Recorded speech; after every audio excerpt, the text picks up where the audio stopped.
India Legal presents Courts Roundup.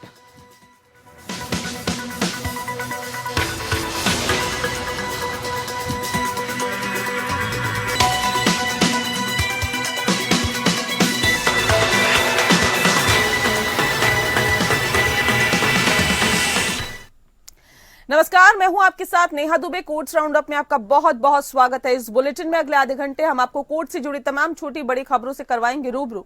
Court की कार्रवाई और सुप्रीम कोर्ट से लेकर हाई कोर्ट और लो कोर्ट्स तक के फैसलों को रखेंगे आपके सामने। तो आइए शुरू करते हैं कोर्ट्स राउंडअप।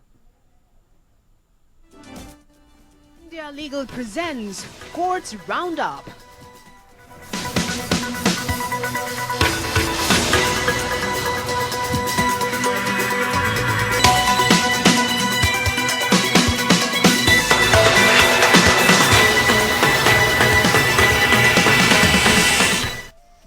सुप्रीम कोर्ट ने कर्नाटक में निजी मोटर वाहन संचालकों के संबंध में एक महत्वपूर्ण निर्णय में कर्नाटक मोटर वाहन कराधान और कुछ अन्य कानून संशोधन अधिनियम 2003 की संवैधानिकता को बरकरार रखा है, जिसमें राज्य परिवहन प्राधिकरण के सचिव को राज्य के भीतर परिवहन परमिट जारी करने की शक्ति प्रदान की है। बता दें आपको कि न्यायालय ने यह भी बरकरार रखा है कि परिवहन परमिट जारी करने के लिए एसटीए को अपने सचिव को शक्ति प्रदान की गई है। जस्टिस विक्रमनाथ और जस्टिस प्रसन्ना बी वराले की पीठ द्वारा दिए गए निर्णय में कहा गया है कि परमिट के नियमित अनुदान को राज्य परिवहन प्राधिकरण के हाथों में सीमित नहीं किया जाना चाहिए, बल्कि परमिट के अनुदान के लिए नियमित कार्यों का प्रतिनिधिमंडल एसटीए के भार को कम करने और देरी से बचने के लिए अनुमेय है। पीठ ने उस मामले की सुनवाई की जिसमें 2003 के अधिनियम ने राज्य परिवहन प्राधिकरण के सचिव को अनुबंध गाड़ियों, विशेष वाहनों, पर्यटक वाहनों और अस्थायी वाहनों के लिए परमिट जारी करने में सक्षम बना है।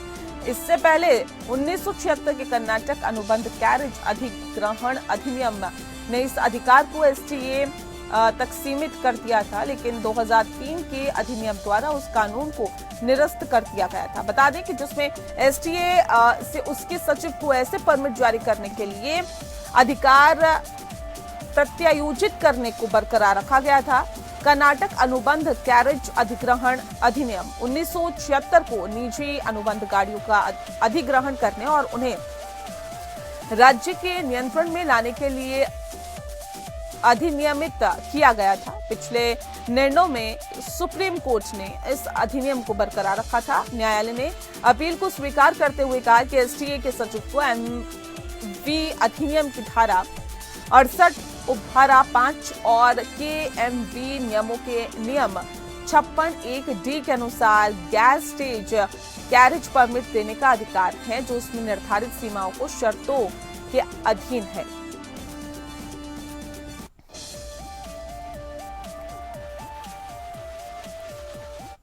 सुप्रीम कोर्ट ने वर्तमान अपीलकर्ताओं के खिलाफ आत्महत्या के लिए उकसाने के आरोपों को खारिज करते हुए दोहराया कि कथित उत्पीड़न ऐसी प्रकृति का होना चाहिए कि पीड़ित के पास अपना जीवन समाप्त करने के अलावा कोई अन्य विकल्प न हो।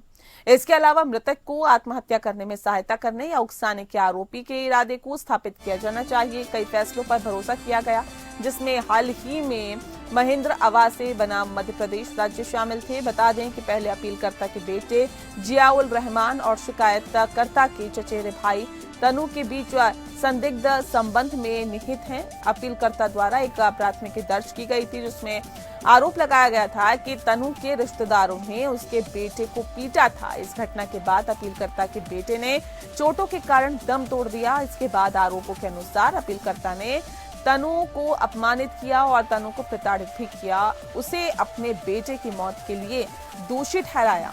बता दें कि शिकायतकर्ता के अनुसार इससे उसके चचेरे भाई ने आत्महत्या कर ली। शिकायतकर्ता द्वारा आत्महत्या के लिए उकसाने का मामला शुरू किया गया था।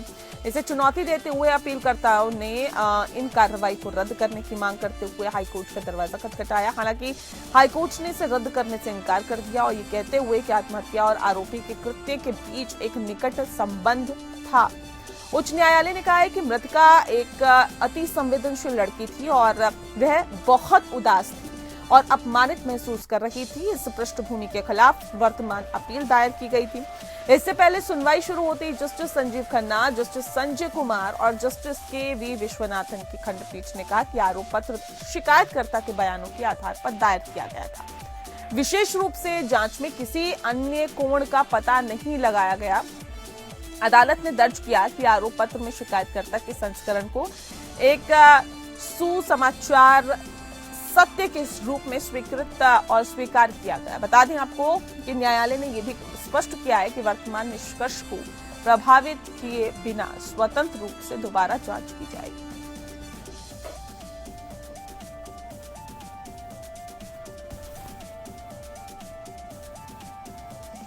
सुप्रीम कोर्ट ने उत्तर प्रदेश के अधिकारियों के खिलाफ विध्वंस की कार्रवाई के आरोप में दायर एक अवमानना याचिका निस्तारण किया और जिसमें उसने याचिकाकर्ताओं को इलाहाबाद हाई कोर्ट में जाने की स्वतंत्रता प्रदान की। याचिका में उत्तर प्रदेश के अधिकारियों के खिलाफ 13 नवंबर 2024 के सुप्रीम कोर्ट के आदेश का कथित उल्लंघन करने का आरोप लगाया गया था, जिसमें शीर्ष अदालत ने बिना किसी पूर्व सूचना और सुनवाई के अफसर के देश भर में विध्वंस की कार्रवाई पर रोक लगाई थी। हालांकि याचिकाकर्ता के वकील ने न्यायालय से ये निर्देश देने का आग्रह किया कि इस बीच विषय संपत्ति में कोई तीसरे पक्ष के अधिकार नहीं बनाए जा सकते हैं, लेकिन पीठ ने ऐसा कोई निर्देश देने से इनकार कर दिया। याचिकाकर्ता ने दावा किया कि न्यायालय के स्पष्ट निर्देशों के बावजूद संभल में स्थित उनकी संपत्ति का एक हिस्सा 10 से 11 जनवरी 2025 के बीच में बिना किसी पूर्व सूचना या सुनवाई के अधिकारियों द्वारा ध्वस्त कर दिया गया। दावों के अनुसार संपत्ति याचिकाकर्ता और उसके परिवार की आय का एकमात्र स्रोत थी और इस तरह अधिकारियों की कार्रवाई ने उनकी आजीविका के स्रोत को खतरे में डाल दिया। 13 नवंबर 2024 को सुप्रीम कोर्ट ने माना कि कार्यकारी केवल इस आधार पर व्यक्तियों की संपत्तियों को ध्वस्त नहीं कर सकता कि वह किसी अपराध में आरोपी या दोषी है। न्यायालय द्वारा दिशा निर्देशों का एक सेट जारी किया गया, जिसका पालन विध्वंस से पहले किया जाना था।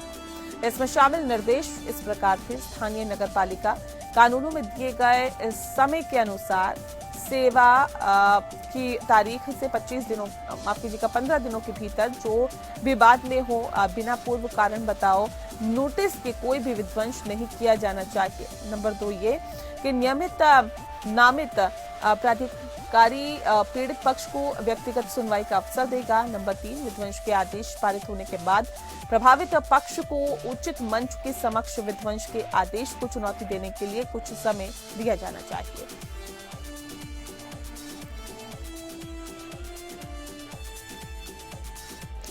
सुप्रीम कोर्ट ने सोशल मीडिया पर पोस्ट की गई कविता को लेकर कांग्रेस के राज्यसभा सांसद इमरान प्रतापगढ़ी के खिलाफ गुजरात पुलिस द्वारा दर्ज एफआईआर पर सवाल उठाए हैं। गुजरात हाईकोर्ट द्वारा एफआईआर रद्द करने से इनकार करने के खिलाफ प्रतापगढ़ी द्वारा दायर याचिका पर विचार करते हुए जस्टिस अभय एस ओक और जस्टिस उज्जवल भोयान की खंडपीठ ने कहा कि पुलिस ने कविता के सही अर्थ को नहीं समझा। जस्टिस ओक ने कहा कि ये अंततः एक कविता है और ये किसी धर्म के खिलाफ नहीं है। ये कविता अप्रत्यक्ष रूप से कहती है कि भले ही कोई हिंसा में लिप्त हो, हम हिंसा में लिप्त नहीं होंगे और साथ ही साथ कविता यही संदेश देती है कि किसी विशेष समुदाय के खिलाफ नहीं है। याचिकाकर्ता की ओर से सीनियर एडवोकेट कपिल सिब्बल ने कहा कि न्यायाधीश ने कानून के साथ हिंसा की और यही मेरी चिंता है। राज्य के वकील के अनुरोध पर खंडपीठ ने अंततः मामले को 3 सप्ताह के लिए स्थगित कर दिया और पुलिस, आपको बता दें कि FIR city A division police station Jamnagar द्वारा दर्ज की गई। गुजरात हाईकोर्ट ने 17 जनवरी 2025 को एफआईआर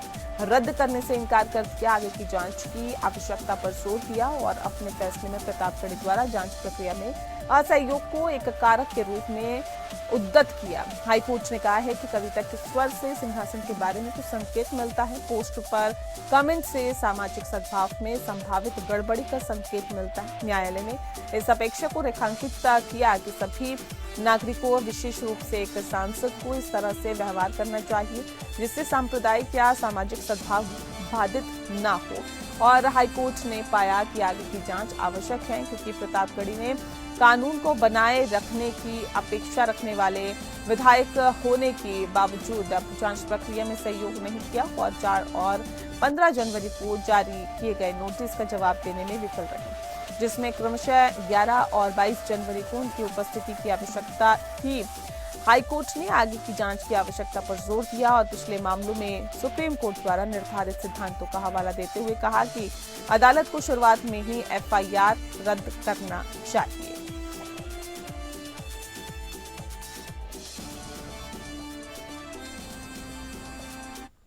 दोषी व्यक्तियों के सांसद विधायक के रूप में चुनाव को चुनौती देने वाली एक जनहित याचिका में सुप्रीम कोर्ट ने कहा है कि राजनीति का अपराधीकरण एक बहुत बड़ा मुद्दा है और लोक प्रतिनिधित्व अधिनियम की धारा 8 और 9 की संवैधानिक वैधता को चुनौती पर भारत संघ और चुनाव आयोग से जवाब मांगा। न्यायमूर्ति दीपांकर दत्ता और न्यायमूर्ति मनमोहन की पीठ अधिवक्ता अश्विनी कुमार उपाध्याय द्वारा शुरू की गई जनहित याचिका पर सुनवाई कर रही थी, जिसमें आपराधिक अपराधों के लिए दोषी ठहराए गए सांसदों और विधायकों को आजीवन अयोग्य घोषित करने की मांग की गई थी।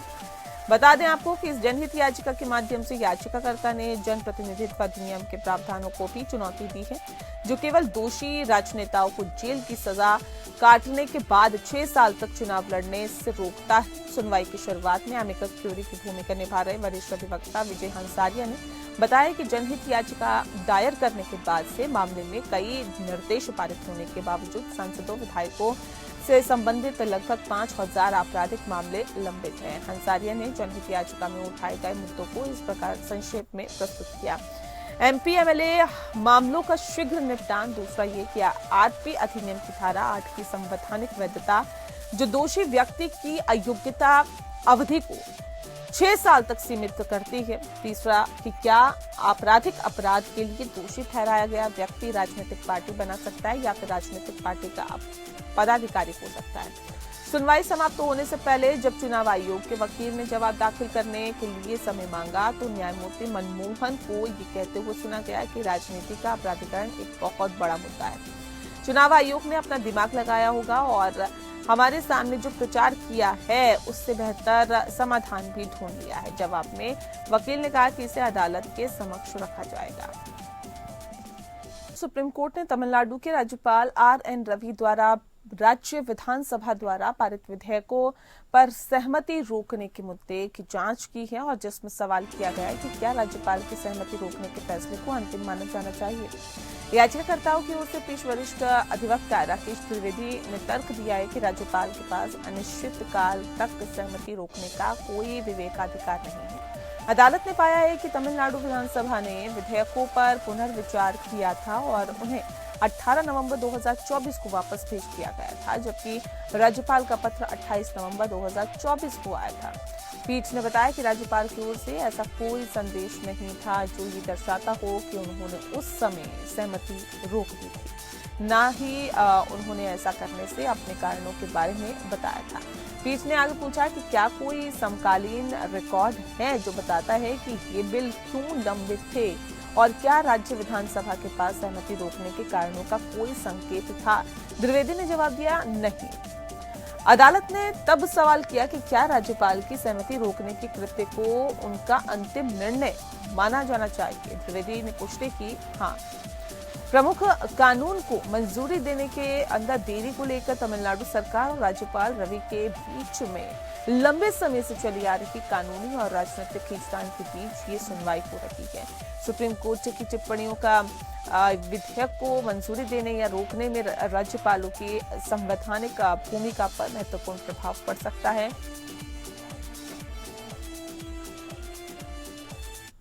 सुप्रीम कोर्ट ने एक रियल एस्टेट प्रोजेक्ट आपको बता दें कि इस मामले पर सुनवाई हुई है और सुप्रीम कोर्ट में प्रोजेक्ट को लार्सन एंड टर्बो लिमिटेड ने नोएडा में डेवलप किया था और विवाद तब शुरू हुआ जब उत्तर प्रदेश रेरा ने एलएनटी के प्रोजेक्ट को रजिस्टर करने से मना कर दिया, जबकि उनके पास लीगल राइट्स और डेवलपमेंट राइट्स भी थे। मसला था कि क्या यूपी रेरा ने डीम्ड रजिस्ट्रेशन के प्रावधानों को नजरअंदाज किया है और कार्यक्षेत्र के बाहर जाकर काम किया है। कोर्ट ने स्पष्ट कहा कि रेरा एक्ट की धारा 5(2) के तहत यदि 30 दिन के भीतर आवेदन पर निर्णय नहीं लिया जाता तो प्रोजेक्ट स्वतः ही पंजीकृत मान लिया जाएगा। यूपीआरईआरए के बाद के अस्वीकृति आदेश को शून्य माना गया।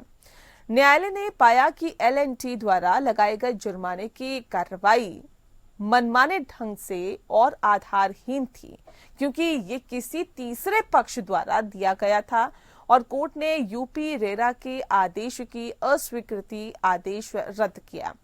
प्रोजेक्ट को धारा 5(2) के तहत पंजीकृत माना गया और यूपी रेरा को बता दें आपको कि 7 दिनों के भीतर लॉगिंग क्रेडेंशियल जारी करने का निर्देश दिया गया। वहीं जुर्माने की कार्रवाई को पूरी तरह से खारिज कर दिया गया। केस के बारे में ज्यादा जानकारी देंगी इंडिया लीगल रिसर्चर वैशाली हमारे साथ जुड़ गई हैं। वैशाली, क्या कुछ जानकारी है आपके पास इस केस से रिलेटेड? ये जो केस था, हाँ। ये इसके लिए सुप्रीम कोर्ट में एक SLP फाइल की गई है, जिसकी कार्रवाई आज हुई थी। इसमें मेन इशू यही उठाया गया था कि क्या यूपी रेरा ने डीम्ड रजिस्ट्रेशन के प्रावधान को नजरअंदाज करके जुरिस्डिक्शन एक्सीड किया है। तो जो हाईकोर्ट का ऑर्डर था, वो फाइनल ऑर्डर में कहा गया था कि यूपी रेरा का रिजेक्शन ऑर्डर क्वॉश किया गया, प्रोजेक्ट को सेक्शन 5(2) के तहत डीम्ड रजिस्टर्ड माना गया, यूपी रेरा को log in credential with in 7 days जारी करने का निर्देश दिया गया और पेनल्टी प्रोसीडिंग्स को पूरी तरह से डिसमिस कर दिया गया। आज उसकी हियरिंग में अगली तारीख तय की गई, जो कि 18 फरवरी 2025 तय की गई है, जहां आगे की अपील की प्रोसीडिंग्स की डिटेल्स सामने आएंगी और उस पर सुनवाई होगी। जी, बहुत शुक्रिया आपका वैशाली, आपने बहुत ही बेहतर तरीके से अपडेट इस खबर पर दिया, इसके लिए आपका बहुत बहुत शुक्रिया। अगली खबर का रुख करते हैं। जम्मू कश्मीर में टेरर फंडिंग के केस में जेल में बंद राशिद इंजीनियर को 2 दिनों की कस्टडी पैरोल मिली है और दिल्ली हाई कोर्ट ने राशिद इंजीनियर को 2 दिनों की कस्टडी पैरोल दी है। बता दें कि राशिद इंजीनियर को संसद सत्र में शामिल होने के लिए कस्टडी पैरोल मिली है, जबकि राष्ट्रीय जांच एजेंसी ने राशिद इंजीनियर की कस्टडी पैरोल का विरोध किया था। राशिद इंजीनियर इस वक्त जम्मू कश्मीर के बारामूला से सांसद हैं और दिल्ली हाई कोर्ट ने राशिद इंजीनियर को 11 और 13 फरवरी के लिए कस्टडी पैरोल दी है। इस तरह से राशिद इंजीनियर 11 और 13 फरवरी को संसद सत्र में हिस्सा ले सकेंगे। जस्टिस विकास महाजन की पीठ ने राशिद इंजीनियर को 11 और 13 फरवरी को संसद में उपस्थित होने की अनुमति दी। कोर्ट ने कहा कि उसे पुलिस द्वारा ले जाया जाएगा और उस पर फोन, इंटरनेट का उपयोग करने और मीडिया या किसी अन्य से बात करने पर प्रतिबंध सहित कई शर्तें लगाई गई है। कोर्ट ने ये भी फैसला सुनाया कि राशिद इंजीनियर को लोकसभा तक लाया जाएगा और वापस लाया जाएगा। संसद के अंदर सुरक्षा व्यवस्था महासचिव के परामर्श से निर्धारित की जाएगी और कोर्ट ने 7 फरवरी को उसकी हिरासत पैरोल के अनुरोध पर अपना फैसला सुरक्षित रख लिया था। राशिद ने हाईकोर्ट का दरवाजा खटखटाया, जिसमें दावा किया गया कि NIA अदालत ने पिछले साल लोकसभा के लिए उसके चुनाव के बाद उसे कानूनी अधर में छोड़ दिया, क्योंकि उसके पास सांसदों विधायकों से निपटने का अधिकार नहीं था।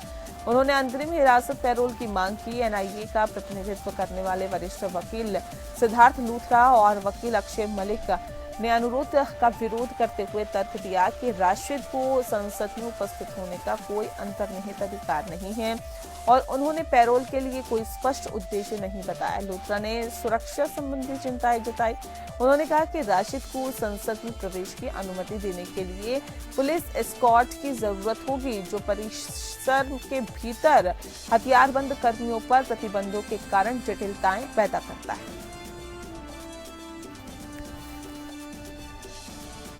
अलीगढ़ मुस्लिम यूनिवर्सिटी के स्टूडेंट्स ने छात्र संघ चुनावों को बहाल करने के लिए प्रदर्शनों के दौरान कथित अनुशासनहीनता और कदाचार के लिए दंगा गलत तरीके से रोकने और अन्य आरोपों के लिए दर्ज FIR को इलाहाबाद हाई कोर्ट में चुनौती दी है। याचिकाकर्ता मिसबाह कैसर यूनिवर्सिटी में B आर्क का स्टूडेंट है और उस पर प्रशासन के खिलाफ आपत्तिजनक भाषण देने का आरोप है, जिसने कथित तौर पर अन्य स्टूडेंट्स को उकसाया और FIR में आरोप लगाया गया है कि इसके परिणाम स्वरूप उन्होंने कुलपति के वाहन को रोक दिया और कथित तौर पर जानलेवा हमला करने के इरादे से नुकसान पहुंचाने का प्रयास किया है।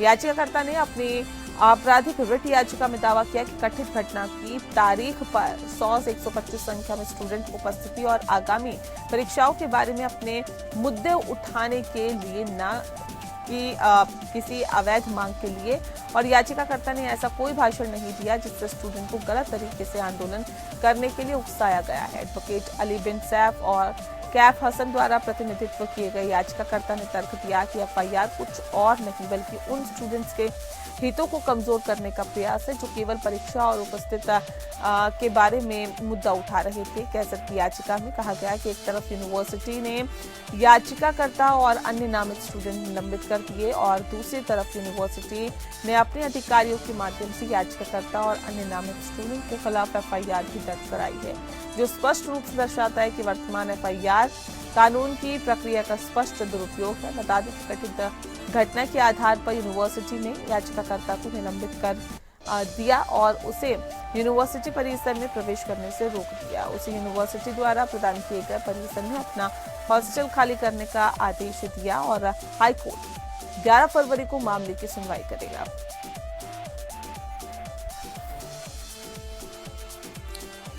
बॉम्बे हाईकोर्ट की न्यायमूर्ति नीला गोखले ने कहा है कि हमें महिलाओं के हितों को खतरे में डाले बिना धारा 498(1) का दुरुपयोग रोकना चाहिए। इस संदर्भ में आइए इंडिया लीगल के वेब रिपोर्टर से समझें कि घरेलू हिंसा से संबंधित 498(a) का प्रावधान क्या होता है और इसका दुरुपयोग कैसे किया जाता है।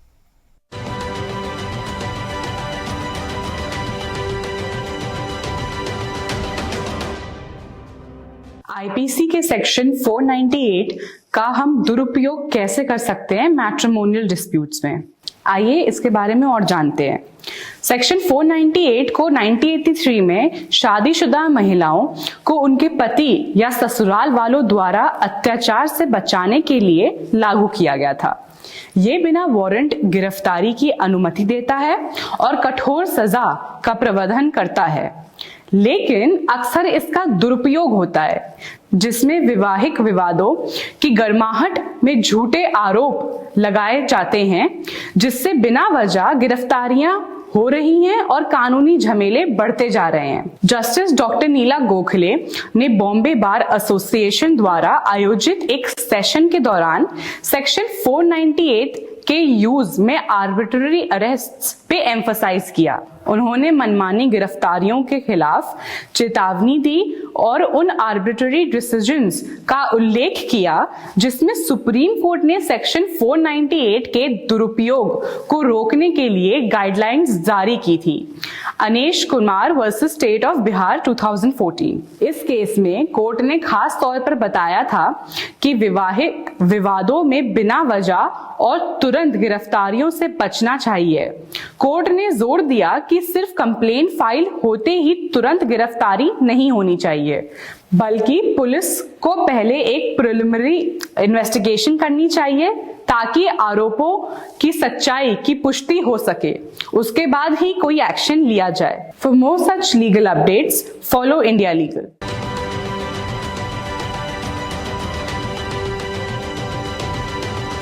साथ फिलहाल इस बुलेटिन में इतना ही। मुझे दीजिए इजाजत। नमस्कार। India Legal presents Courts Roundup.